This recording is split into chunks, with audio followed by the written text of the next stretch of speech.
که ته سپین کالي په خوب کې ګورې د دې تعبیر څه ده؟ زنانه سپین کالي په خوب کې وګوري یا مردانه وګوري یا مردانه رنګه لباس په خوب کې وګوري او یا ته نوي کالي اخلي نوي لباس یا جامې اخلي دا په څه تعبیر کیږي او یا داسې په خوب کې وګورې څه غیر مناسب لباس دې اغوستی وي د دې څه تعبیر ده؟ نو په دې ویډیو کې تاسو ته د خوبونو تعبیر کیږي او د لباس یا جامې یا کالي د خوب تعبیر کوم انشاءالله. بسم الله الرحمن الرحیم. السلام علیکم ورحمت الله وبرکاتو. په دې ویډیو کې تاسو ته د یو څو خوبونو تعبیر کوم. په اول کې د لباس یا کالي یا جامې تعبیر. نوی لباس دا په خوب کې څه کله زنانه یا مردانه وګوري څه نوی لباس یې اخیستی وي لباس یا کالي یا جامې دا اخیستی وي یا ګنډي ځان ته نو دا ډېر ښه تعبیر لري. په واده باندې تعبیر کیږي په ښه تغییراتو باندې تعبیر کیږي. قوي تعبیر د ټولو معبرونو په دې باندې اتفاق ده چې دا په واده باندې تعبیر کیږي د یو مجرد انجلۍ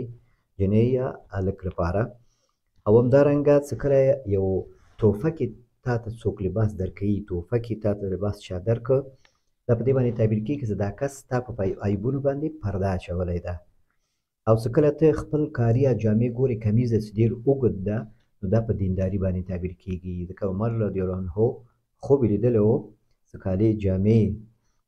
اوږد دي نو نبي علیه السلام دا یې په دینداري باندې تعبیر کړ. سپین لباس دا په خوب کې په پاکي باندې تعبیر کیږي. سپین لباس کله ته مړی په خوب کې وګورې یا ژوندي انسان یا نر یا ښځه هغه سپین کالي په ځان وي معنا داسې تهمت نه دا پاکیږي معنا داسې ته الله تعالی تقوا نصیب کړي معنا داسې ته الله تعالی تزکیه نفس نصیب کړي نو دا هم ډېر ښه تعبیر لري. او ښه کالي څه ده مناسب کالي چې ستا په ځان باندې برابر وي ښه مناسب وي رنګ هر شی دې خوښ وي دا ډېر ښه تعبیر لري. په دې معنا چې ته ښه شهرت لري خلک تا ته په ښه نظر ګوري او ته ښه شخصیت لري. په بیه اخیستل چې کله ته کالي په بیه اخلي ځې بازار ته کالي اخلي نو دا په دې باندې تعبیر کیږي چې ته یو نوي تغییراتو لپاره خواري کوي کوشش کوي مال لګوي چې نوي تغییرات راسي فرصتونه نو هغه انشاءالله تا ته مهیا کیږي برابریږي. او څه کله ته په خوب کې وګورې زنانه څه کله په خوب کې وګورې چې د خپل خاوند لباس یې اغوستی وي معنا دا چې دا زنانه ډېر زیات زحمت وباسي په دې کورنۍ کې ډېر زیات تکلیف وباسي چې خپل کورنۍ ته ماشومانو ته آرامي وبخي او رزق و روزي او د دوی خدمت برابر کړي. او څه کله یو نجلۍ په خوب کې وګوري هلک هغه د خپل پلار کالي اغوندي نو په دې باندې تعبیر کیږي دغه کس ته الله تعالی د ده پلار که عالم وي یا د ده پلار که شهرت لري مال لري همدغه شی ده ته هم نصیب کوي الله تعالی همدغه شی ده ته هم نصیب کیږي که ښه صفتونه وي یا ډېر مال وي دا په دې باندې تعبیر کیږي. څه کله ته په خوب کې ګورې څه نوي لباس ځان ته ګنډي یا زنانه وګورې یا مردانه ځان ته خپله لباس ګنډي نو په دې باندې تعبیر کیږي چې ته خپل ګناهونو باندې پرده اچوي او ته کوشش کوي چې ته پرده واچوې په ځان باندې او په دې باندې هم تعبیر کیږي چې ته د خپل ګناهونو لرې کولو کوشش کوي او د نیکو کارونو او ښه عادتونو پیدا کولو کوشش کوي. څه کله ته په خوب کې ګورې چې خپل کالي یا جامې دا لباس وینځې ته نو دا په توبه باندې تعبیر کیږي ستا د توبې په قبلېدو باندې هم تعبیر کیږي حق ته رجوع باندې او ګناهونو د خلاصو پرېښودل باندې هم تعبیر کیږي. او څه کله ته په خوب کې ګورې چې ډېر زیات کالي دې اغوستي وي جاکټ لاندې بیا ورپسې کمیز بیا کرتۍ بیا بل شی ورپسې دا په دې باندې تعبیر کیږي چې تا باندې کوم بوج و کوم قرضداري ده نو دا انشاءالله کمیږي او قرضونه دې خلاصیږي. او څه کله ته په خوب کې وګورې چې غیر مناسب لباس دې اغوستی وي یا ډېر لنډ ده یا رنګ مناسب نه دی یا ستا بد راځي نو په دې باندې تعبیر کیږي چې ته یو غلط عمل کوي او په غلطې فیصلې کوي او ته داسې کار کوې داسې خبره کوې داسې کار کوې چې په هغه باندې ته بد معلومېږي.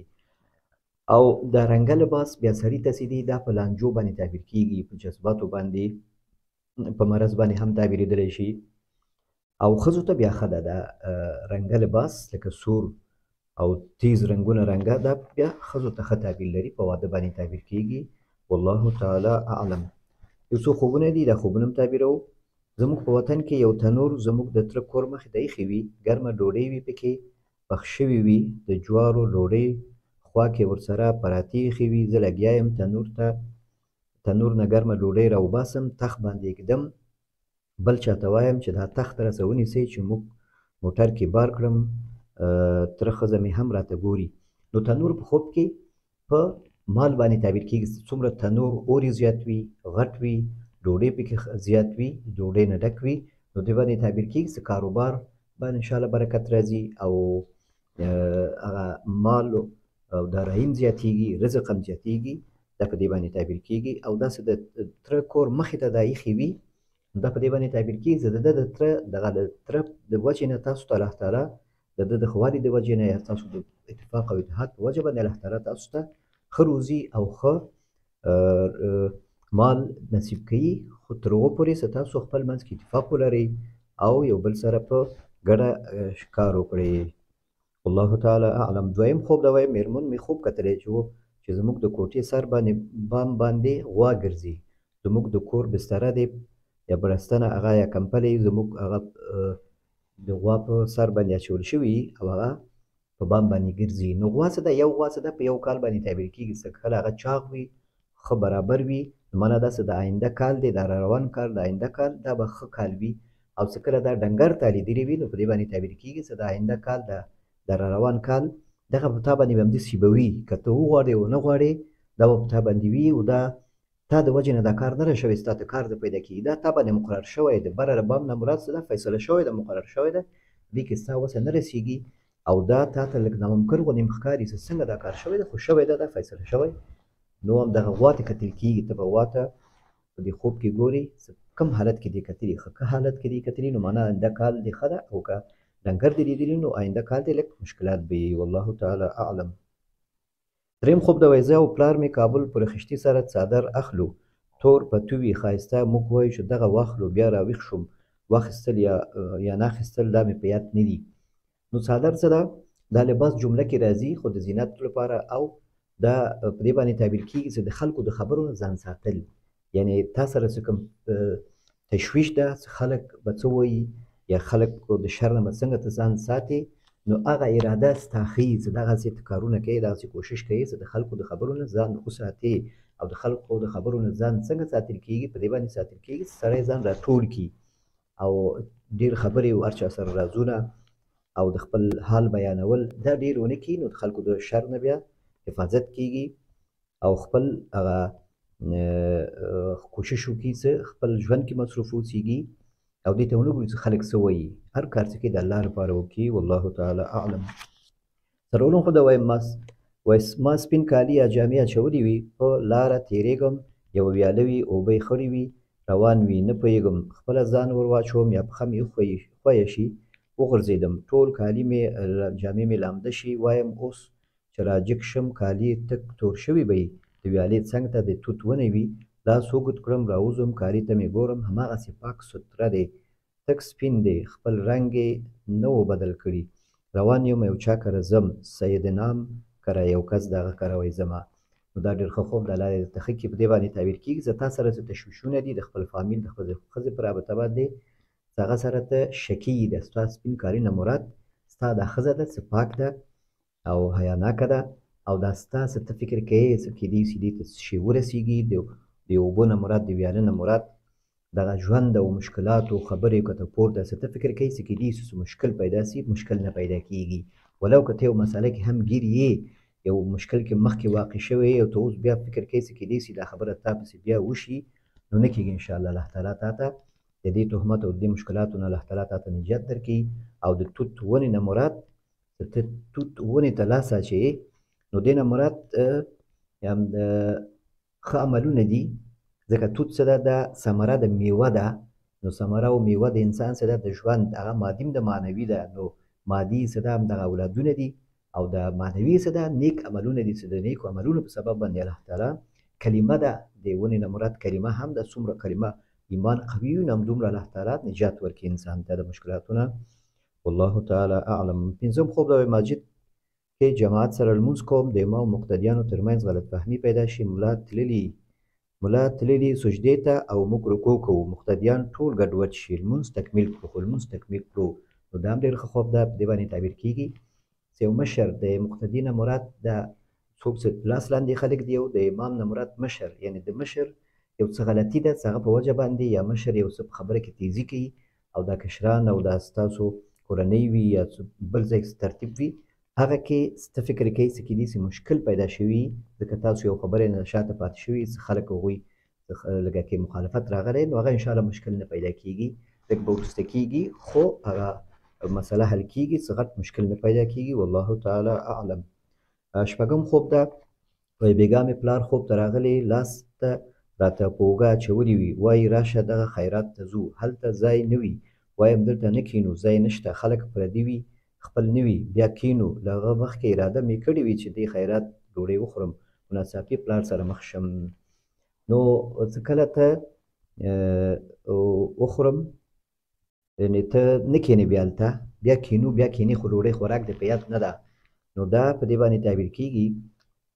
څه مشکلات که دې وي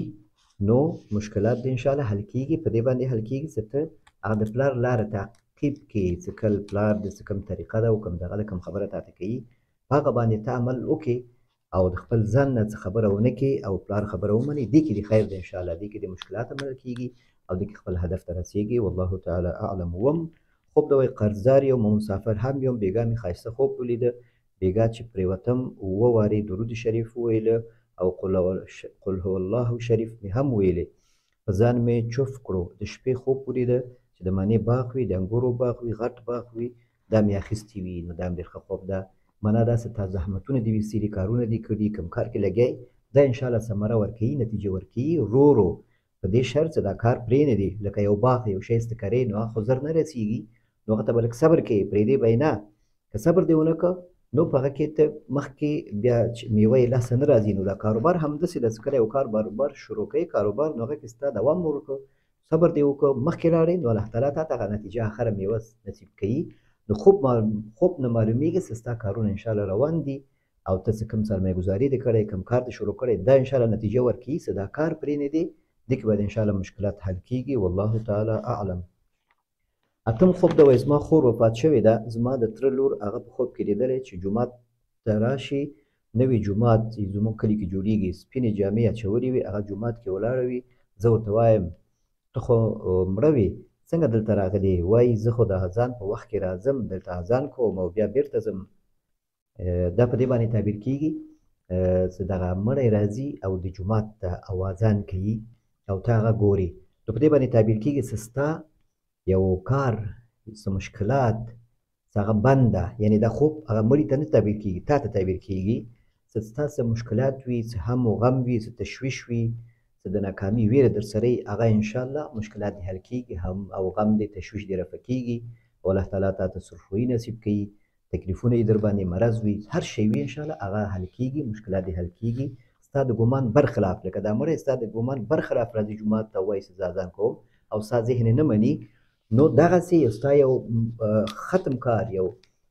یو بند کار انشاءالله الله تعالی روانوي او مشکلات دې حل کیږي والله تعالی اعلم. نهم خوب ده زما د پلار کور ده هغه کور کې غوښه او جګر ایښې وي ډېرې خامې غوښې ایښې وي په پخولو شروع وکړم زه ورته وایم چې دا درته دا ټولې پخوم مور مې ټول چې وګوري زه لګیا یم غوښې پخوم وایي ډېر خوشحاله شي چې دا غوښې پخې کړه چې خرابه نه شي او په فریزرو کې هم غوښې ایښې وي نو دا هم ډېر ښه خوب ده او غوښه په خوب کې کتل چې هغه ته پخوې لکه پخ کړي حالت کې دې م کتلي وي نو معنا داسې کاروبار څه تشویش څه تکلیف څه ته تېروې په ژوند کې یا مور دې په ژوند کې تېروي هغه انشاءالله نتیجه ورکوي چې کله غوښه په اول کې خامې نه خوړل کېږي نو هغه سره هغه پخه شي لږ کم وخت کې یا زیات وخت کې هغه پخېږي او هغه خوراک ته برابرېږي دغسې ستاسو یا د مور پلار دی دا روزي څه ده دا رزق و روزي دا انشاءالله که لږه کې تاسو ته سخت ښکاري او اوس داسې تاسو ته کم ښکاري